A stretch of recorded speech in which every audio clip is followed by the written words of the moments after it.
যিসকল অফিচাৰ এই কামটোৰ লগত জড়িত হৈ আছে, চৰকাৰৰ হৈ তেওঁলোকে কাম কাজ কৰি আছে, তেওঁলোকৰ বিৰুদ্ধেও কঠোৰ শাস্তি ব্যৱস্থা গ্ৰহণ কৰিব লাগে। ইলেকশ্যন কমিশ্যনৰ দায়িত্ব আছে যাতে যিসকল বিষয়াই বিজেপিক সহায় সহযোগিতা কৰিবৰ কাৰণে তেওঁলোকে পক্ষ লৈ কামটো কৰি আছে আৰু এই যিটো কামটোক তেওঁলোকে মৌন সমৰ্থন দি আছে, তেওঁলোকৰ বিৰুদ্ধেও কঠোৰ ব্যৱস্থা গ্ৰহণ কৰিব লাগে। আৰু নহ'লে আগন্তুক দিনসমূহত এই নিৰ্বাচনৰ কোনো মূল্য নাথাকিব।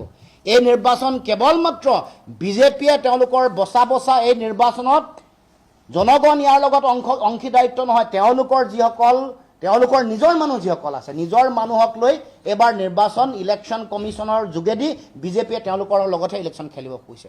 সাধাৰণ জনগণৰ পৰা ফ্ৰী এণ্ড ফেয়াৰ যিটো নিৰ্বাচন, যিটো প্ৰকৃত গণতান্ত্ৰিক অধিকাৰ দিব লাগে সাধাৰণ জনগণক, সেই অধিকাৰ কাঢ়ি লৈ যাবৰ কাৰণে এবাৰ উঠি পৰি লাগিছে। আৰু সেইকাৰণে এই যিটো গণতন্ত্ৰ বিৰোধী, সংবিধান বিৰোধী, অসম বিৰোধী, অসমৰ খিলঞ্জীয়া বিৰোধী যিটো তেওঁলোকৰ কাম কাজ, এই কাম কাজৰ আমি তীব্ৰ বিৰোধিতা কৰিছোঁ আৰু এনেকুৱা ধৰণৰ কাম কাজৰ পৰা বিৰত থাকিবৰ কাৰণে আমি নিৰ্বাচন আয়োগক আহ্বান জনাইছোঁ। আৰু নিৰ্বাচন আয়োগেও স্বতন্ত্ৰ অনুষ্ঠান হিচাপে যিসকল মানুহ ইয়াৰ লগত জড়িত, যিসকল বিষয়াই মৌন সমৰ্থনেৰে এই কামৰ লগত জড়িত হৈছে, তেওঁলোকৰ বিৰুদ্ধে কঠোৰ ব্যৱস্থা গ্ৰহণ কৰিবৰ কাৰণে মই দাবী উত্থাপন কৰিছোঁ। আমি আগৰ পৰাই যিটো কথা কৈ আছিলো সেই কথা আজি প্ৰমাণ হৈছে। মানে সঁচা কথাটো ক'বলৈ গ'লে বিজেপি দলটো হৈছে চোৰৰ দল।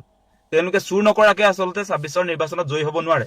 আৰু এই চুৰ দলটোৰ যিটো চুৰি কাৰ্য, সেই চুৰি কাৰ্যটোৰ কামাণ্ডাৰটো হৈছে আপোনাৰ অশোক সিংঘাল বেপাৰী। এই হাৰিয়ানাৰ পৰা যে মানুহজন আহি অসমত যে আপোনাৰ বৰ্তমান সময়ত মেইন মন্ত্ৰী যে হৈ গ'ল, এই মন্ত্ৰীজনে এতিয়া কি কৰিছে যে হাৰিয়ানা, উত্তৰ প্ৰদেশ, বিহাৰ সেই ৰাজ্যসমূহৰ পৰা অহা এই ভ্ৰাম্যমান ভোটাৰবিলাকৰ নাম অসমৰ সমষ্টিয়ে তেওঁ সোমোৱাই দিবৰ কাৰণে এতিয়া এই এছআৰৰ নামত ভোট কাৰ্যটোৰ গোটেই মনিটৰিংটো তেওঁ কৰি আছে। চুৰৰ চৰ্দাৰটো মানে অশোক সিংঘাল, সেই কথাটো আপোনালোকে বুজি লওক। এতিয়া অসমৰ ৰাইজে আমাৰ মন পচন্দৰ প্ৰাৰ্থী আমি জয়ী কৰাব নোৱাৰিম। এই উত্তৰ প্ৰদেশ, বিহাৰ, আজি আপোনাৰ হাৰিয়ানাৰ পৰা অহা যিবিলাক ভ্ৰাম্যমান ভোটাৰ, যিবিলাক আচলতে বিহাৰী, যিবিলাক মাৰোৱাৰী, যিবিলাক অচিনাকি মানুহ, তেওঁলোকে এতিয়া সমষ্টিয়ে তেওঁলোকৰ নাম ভৰাব আৰু তাৰপাছত তেওঁলোকে আমি যিগৰাকী প্ৰাৰ্থীক ভোট দি জিকাম সেইগৰাকীক আমি জিকাব নোৱাৰোঁ, তেওঁলোকেহে জিকাব তেওঁলোকৰ প্ৰয়োজনৰ মানে কি ভালপোৱা প্ৰাৰ্থীজনক। গতিকে এইটো কেনেকুৱা ধৰণৰ ভয়ংকৰ দিন আহিছে অসমত আপোনালোকে বিবেচনা কৰক। এতিয়া অসমৰ ৰাইজক আচলতে বিজেপি চৰকাৰে, বিজেপি দলটোৱে বৰ্তমান সময়ত আচলতে বিশ্বাসত ল'ব পৰা নাই আৰু তেওঁলোক কনফাৰ্ম হৈছে আৰু কনফিউজ হৈ আছে।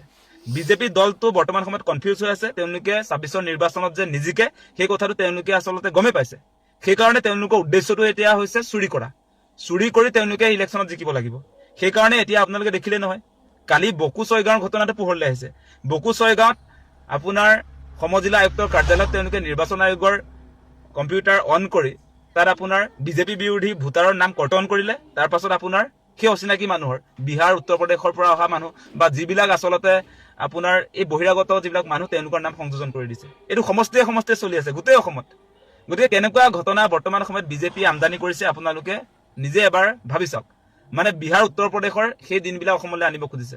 SIRৰ নামত যেনেকে বিহাৰ, উত্তৰ প্ৰদেশত ভ্ৰাম্যমান ভোটাৰ সৃষ্টি কৰি আপোনাৰ এই বিজেপি চৰকাৰ শাসনলৈ আহিলে, সেই একে প্ৰেক্টিচ আজি অসমত কৰিবৰ কাৰণে অশোক সিংঘালে আৰম্ভ কৰিছে। সেইটো তেওঁলোকৰ সিদ্ধান্ত হৈ গৈছে। আপোনালোকে এটা কথা নিশ্চয় শুনিছিলে মাজতে যে দিলীপ শইকীয়াই মানে জুম মিটিঙত এটা কথা তেওঁ কৈ দিছে যে এই যিবিলাক বিজেপি বিৰোধী ভোটাৰ ১০,০০০কে কৰ্তন কৰিব লাগে আৰু বিজেপিৰ সমৰ্থনত যিবিলাকে ভোট দিব সেইসকলৰ নাম অন্তৰ্ভুক্ত কৰিব লাগে। সেইকাৰণে তেওঁলোকে জুম মিটিঙত সেই মিটিঙত যে কথাটো যে ওলাইছিলে সেইটো ইতিমধ্যে সমষ্টিয়ে সেই কামবিলাক আৰম্ভ হৈছে। আৰু নিৰ্বাচন আয়োগটো কি হৈ আছে আচলতে? নিৰ্বাচন আয়োগটো স্বতন্ত্ৰ অনুষ্ঠান হয় নে নহয়? নিৰ্বাচন আয়োগৰ ভূমিকা আজিৰ দিনটোত কি? আপোনালোকে যদি চাই, নিৰ্বাচন আয়োগ এতিয়া আচলতে বিজেপিৰ হাতৰ পুতলাত চলি আছে, হাতৰ পুতলাৰ নিচিনা। তেওঁলোকে বিজেপিক পুনৰ ২৬ত মানে জয়ী কৰাবৰ কাৰণে ঠিকা লৈছে নেকি? সেই প্ৰশ্নবিলাক আজি আহিছে আমাৰ মনত। তেওঁলোকে যদি ঠিকাই লোৱা নাই, তেনেহলে কেনেকে আচলতে এই আয়ুক্তৰ কাৰ্যালয়বিলাকত নিৰ্বাচন আয়োগৰ কম্পিউটাৰ খুলি কেনেকে আচলতে বিজেপি নেতা কৰ্মীয়ে তাত নাম কৰ্তন, নাম সংযোজন কৰিব পাৰে? ফৰ্ম 7ত আপোনাৰ তেওঁলোকে কেনেকে লগ ইন কৰি নাম কৰ্তন আৰু নাম আপোনাৰ সোমোৱাব পাৰে সেই কথাটো আপোনালোকে বিবেচনা কৰি চাওক। মানে নিৰ্বাচন আয়োগ স্বতন্ত্ৰ হৈ থকা দৰকাৰ। যদি স্বতন্ত্ৰ নহয় তাৰ বিৰুদ্ধে প্ৰতিবাদটো হ'ব। আজিৰ দিনটোৰ পৰা আমাৰ প্ৰতিবাদী কাৰ্যসূচী ৰূপায়ণ হৈছে। আজি কৃষক মুক্তি সংগ্ৰাম সমিতিয়ে শিৱসাগৰত প্ৰতিবাদী কাৰ্যসূচী ৰূপায়ণ কৰিছো আৰু আমাৰ স্পষ্ট কথা, সমষ্টিয়ে আমি প্ৰতিবাদ কৰিম। আমি কোনো কাৰণতে গণতান্ত্ৰিক ব্যৱস্থাক তছনছ কৰিবৰ কাৰণে বিজেপিক অনুমতি দিব নোৱাৰো। এনেকৈ মানুহৰ মৌলিক অধিকাৰ খৰ্ব কৰি আজি আমি অসমৰ ৰাইজে আমি ভাল পোৱা প্ৰতিনিধি নিৰ্বাচন কৰিব নোৱাৰিম। আজি আপোনাৰ বিহাৰ উত্তৰ প্ৰদেশৰ মানুহ আহি অসমৰ প্ৰতিনিধি নিৰ্বাচন কৰিব, আজি অসমৰ মুখ্যমন্ত্ৰী আজি অচিনাকি মানুহে পাতিব, আজি বিধায়কবিলাক আজি অসমৰ ৰাইজে যিবিলাকক বিচাৰিব তেওঁলোকে হ'ব নোৱাৰিব, বেলেগ মানুহে আহি আচলতে তেওঁলোকৰ পচন্দৰ বিধায়ক ইয়াত আপোনাৰ পাতিবলৈ আহিব। সেই কথাটো আমি কেতিয়াও হ'বলৈ দিব নোৱাৰো। আমাৰ স্পষ্ট কথা, ইয়াত চুৰি কাৰ্য কৰি অসমত তেওঁলোকে গাড়ী দখলৰ যিটো স্বপ্ন দেখিছে মুখ্যমন্ত্ৰী হিমন্ত বিশ্ব শৰ্মাই, সেইটো কেতিয়াও সফল কৰিব নিদিওঁ। সেই কথাটো স্পষ্ট। কোনো কাৰণতে এনেকৈ আচলতে বিজেপি বিৰোধী ভোট কৰ্তন আৰু আপোনাৰ বিজেপিৰ সমৰ্থনত যিবিলাক মানুহৰ নাম সংযোজন কৰিব বিচৰা হৈছে, যিবিলাক অস্থায়ী মানুহ, যিবিলাক মোবাইল ভোটাৰ, যিবিলাক বিহাৰী মাৰোৱাৰী, যিবিলাক বাহিৰৰ পৰা আহি সেই আপোনাৰ নিজৰ নিজৰ ৰাজ্যতো তেওঁলোকে ভোটাধিকাৰ প্ৰদান কৰিব, অসমতো ভোটাধিকাৰ প্ৰদান কৰিব, সেই ঘটনা আমি অসমত হ'বলৈ নিদিওঁ। বিহাৰ যি হৈ গ'ল অসমত সেইবিলাক প্ৰেক্টিচ কেতিয়াও নকৰিব। আৰু অশোক সিংহালে সমাধান কৰি দিছো, আপুনি অসমৰ মালিক হ'বলৈ নাহিব, সেই কথাটো স্পষ্ট। অসমৰ ভৱিষ্যত নিয়ন্ত্ৰণ কৰিবৰ কাৰণে অসমৰ ৰাইজে আপোনাক অনুমতি দিয়া নাই। আমি অসমৰ ৰাইজে যাক প্ৰতিনিধি হিচাপে নিৰ্বাচন কৰিব লাগে আমি জানো, তাক প্ৰতিনিধি হিচাপে নিৰ্বাচন কৰিম।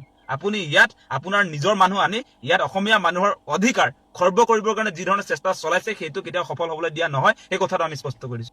সন্দেহ কৰা কথাবোৰ সত্য প্ৰমাণিত হৈছে লাহে লাহে। ভোট চুৰি কৰি ধৰা পৰিল বিজেপিৰ নেতা, বিজেপিৰ কৰ্মী। বকো সমজিলা কাৰ্যালয়ত বৃহস্পতিবাৰৰ নিশাৰ এক ভয়ংকৰ ঘটনা। ভোটাৰ তালিকাৰ অদৃশ্য অভিযোগকাৰীৰ ৰহস্য ফাদিল হৈছে, ৰাজহুৱা হৈছে, সকলো কথা খোলোচা হৈছে। অভিযোগ উত্থাপিত হোৱাৰ দৰেই বিজেপিৰ নেতা কৰ্মীয়ে অভিযোগ দিছে, কোনেও গম নোপোৱাকৈ। যাৰ নামত অভিযোগ উত্থাপিত হৈছে তেওঁ গম পোৱা নাই, তেওঁৰ তথ্য পাতি কোনে ব্যৱহাৰ কৰিছে আৰু অভিযোগ কোনে দিছে, বিজেপিৰ নেতা কৰ্মীয়ে কৰিছে। সমজিলা আয়ুক্তৰ কাৰ্যালয়ৰ পৰা চলিছে সমগ্ৰ কুকাণ্ড। প্ৰশাসনক গেৰুৱা চৰকাৰে, গেৰুৱা শিবিৰে নিজৰ মতে ব্যৱহাৰ কৰিছে। বকো সমজিলা আয়ুক্তৰ কাৰ্যালয়ত নিশা বিজেপি নেতাৰ ভয়ংকৰ কাণ্ড স্ক্ৰীণত আপোনালোকে দেখা পাইছে।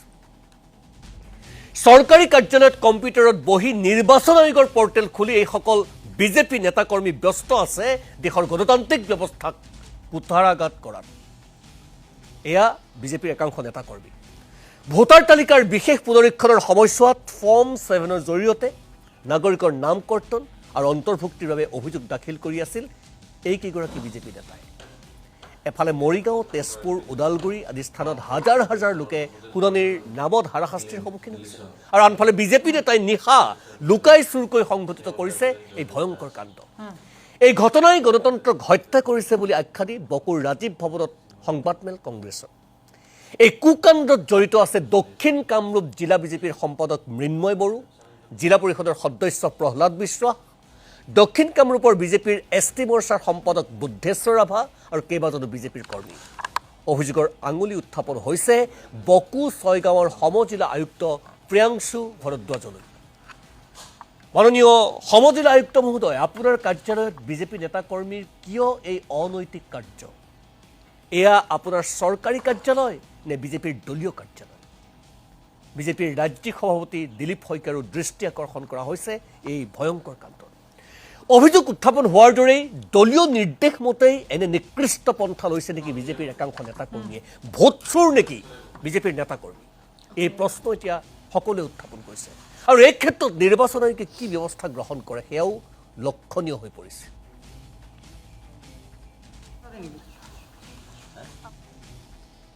প্ৰহ্লাদ বিশ্বাস ZPC মেম্বাৰ আৰু দক্ষিণ কামৰূপ জিলা বিজেপিৰ সাধাৰণ সম্পাদক। তেওঁ মৃন্ময় বড়ো সাধাৰণ সম্পাদক জিলা বিজেপিৰ বকো 6 গাঁও সমষ্টিৰ প্ৰাৰ্থী প্ৰত্যাশী।